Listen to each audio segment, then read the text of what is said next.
आदिशक्तीच्या नवरात्री उत्सवात नारी शक्तीचा जागर करण्यात आला। कोपरीतील चैत्र नवरात्रोत्सवात शनिवारी 7व्या दिवशी भक्तिमय आणि प्रसन्न वातावरणात पारंपरिक मंगळागौर सोबतच रास गरब्याचा कार्यक्रम जल्लोषात पार पडला। प्रचंड उष्म्यात देखील संगीताच्या तालावर फेर धरणाऱ्या शेकडो गरबाप्रेमी महिलांचा उत्साह दिसून आला। दरम्यान रात्री उशिरा राज्याचे माहिती तंत्रज्ञान मंत्री आशिष शेलार यांनी नवरात्रोत्सवाला उपस्थिती दर्शवून श्री अंबे मातेचं दर्शन घेतलं।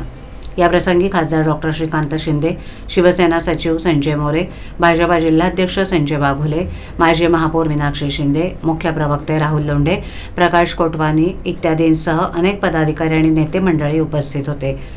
ठाणे पूर्वेकडील कोपरी येथील संत तुकाराम महाराज मैदानात मुख्यमंत्री एकनाथ शिंदे यांच्या पुढाकारानं धर्मवीर श्री आनंद दिघे प्रतिष्ठानच्या वतीनं श्री अंबेमा चैत्र नवरात्रोत्सवामध्ये सहस्रचंडी हवनात्मक नवकुंडीय महायज्ञ सुरू आहे। या महायज्ञाच्या 7व्या दिवशी उपमुख्यमंत्री एकनाथ शिंदे यांच्या पत्नी लता शिंदे यांनी सांज आरती केली।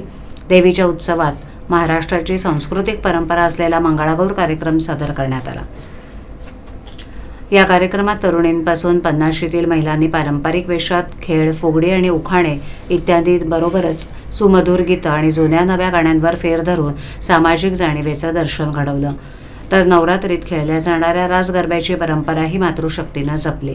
रात्री मंडपात तब्बल 5 तास रंगलेल्या रास गरब्यात विविध हिंदी, मराठी गीतांबरोबरच गुजराती गीत संगीताच्या साथीनं साधा गरबा, पोपट गरबा, चक्री गरबा, तीनताली गरबा यासारख्या विविध गरबा नृत्यांवर महिला शक्ती एकवटल्याचं दिसून आलं।